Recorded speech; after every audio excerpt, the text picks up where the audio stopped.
Hey VC, Wes here. Oh, wait a minute.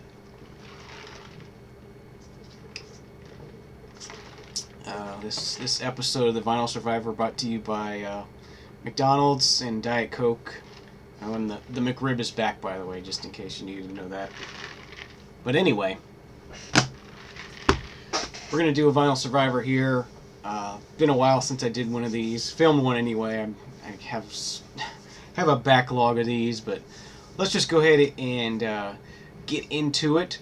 As usual, 5 records, and all 5 are going in the collection. So let's go ahead and get started.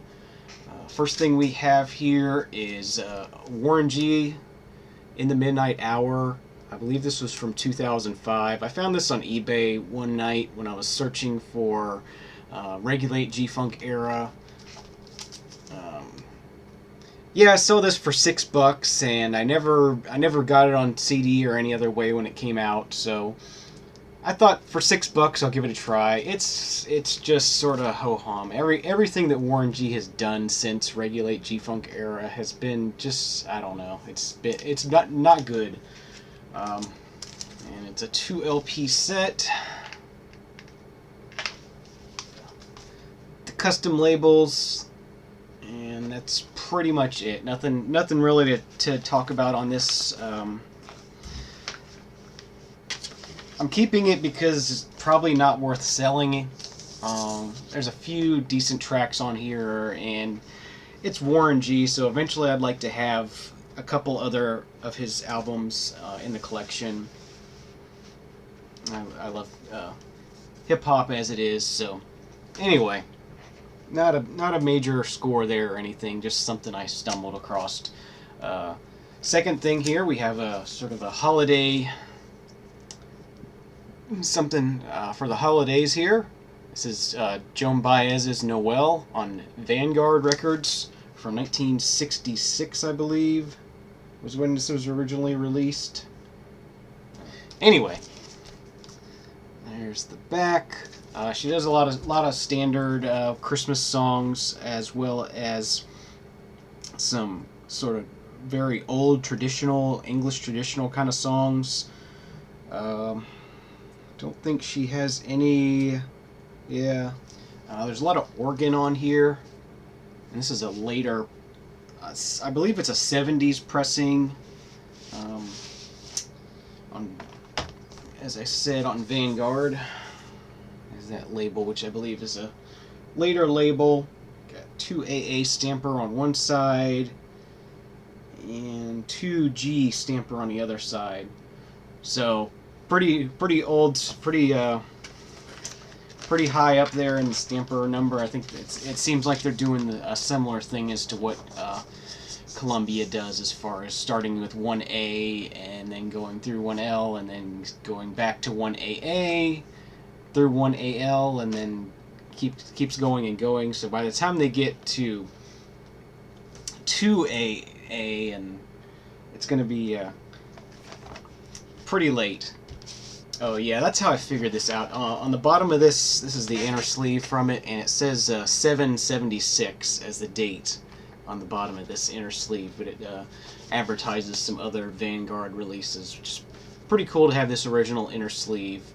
So I guess this record was from '76, is when this pressing was done. But I mean, it still sounds good, and I'm not overly critical, especially when it comes to Christmas music. Another sort of interesting thing about this is the inner jacket. It's black inside. It's normally there's not anything done. It's just brown or whatever, but there's actually black ink or something applied to the inner jacket on this. Oh, and this was bought at the library book sale. I think it was last year, maybe last spring or fall, maybe. I don't remember. One of the last year book sales. 50 cents on this. Actually ended up having to buy 2 of these because the first one I bought, and as typical at the book sale, I didn't look at the condition when I bought it. There's no time or space on the first day of the book sale to really check records out. You just gotta buy them.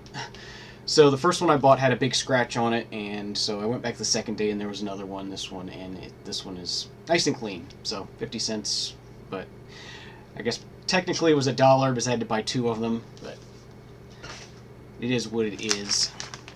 And the third thing we have up here is Peter, Paul, and Mary, 10 Years Together. Sort of a compilation of the first 10 years. It's a celebration of their first 10 years, so 1970, and this stayed in print probably well through the 80s. And it's on the that Warner Brother label there. Like I said, this is a Columbia House pressing. I believe there was originally a full color inner sleeve that went with this, but this one just had a plain white inner sleeve.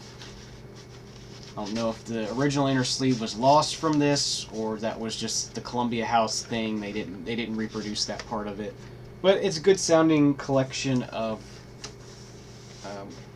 Peter, Paul, and Mary hits, and I am a sort of a completist when it comes to Peter, Paul, and Mary, so this one is going in the collection. It's a nice clean copy. Sounds good.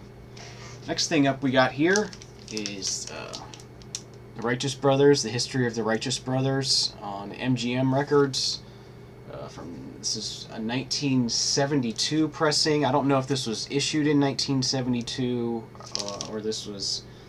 And this is on a yellow and blue MGM label. I don't think it's gonna... I'm not very good at getting these to show up, but there's a Master Disc GK in the dead wax, so that's Gilbert Kong did the mastering on this. But yeah, this is just a nice little collection of Righteous Brothers hits. Probably the only Righteous Brothers thing I'll ever need, and it's just nice to have and a nice addition to the collection. Okay, and last but not least for this episode, we have a folk legacy album. This is Gordon Bach, A Rogues Gallery for 12-string. I think this is probably a pretty good place for me to start. This is FSI number 94, so pretty late in the catalog there. This is from 1983. And there's Gordon Bach there. And yeah, this is just some straight up folk music, 12-string solo accompaniment. There are vocals on here, and Gordon Bach's vocals can be a little hard to get used to at first. His voice is not, he doesn't have a great voice, as typical with a lot of folk singers. It's not about, it's not about how good their voice is. It's just how well they play and how well their storytelling is and how well their songwriting is, and he's very good. I thoroughly enjoyed this. I don't know if there was a book issued with this one or not, but it is not in here. Mark Glass Orchid Aftermath could probably tell you a lot more about this, since he's the Mr. Folk Legacy and he's the one that kind of got me started collecting these. But there is the label, of course, Sharon, Connecticut. Folk Legacy is out of. And there's an EDP with an oval around it, so that's Europa Disc pressing. I've seen that on all the Folk Legacy records, so I think Europa Disc pretty much did all their pressings, and Europa Disc is in New York, so these were done in New York, on the East Coast here. And yeah, the title describes this album well, A Rogues Gallery for 12-string. It's really cool. Folk music, not particularly American-centric or anything. It's there's a lot of different things. It's very worldly folk music. A lot of more traditional types of folk songs from all around the world. Mostly European, I guess, probably.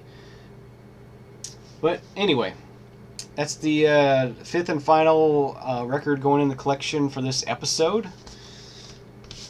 Gordon Bach, Rogues Gallery for 12-string. I thank you all for watching. Thanks for commenting. Thanks for subscribing. And we'll see you all again real soon. Cheers.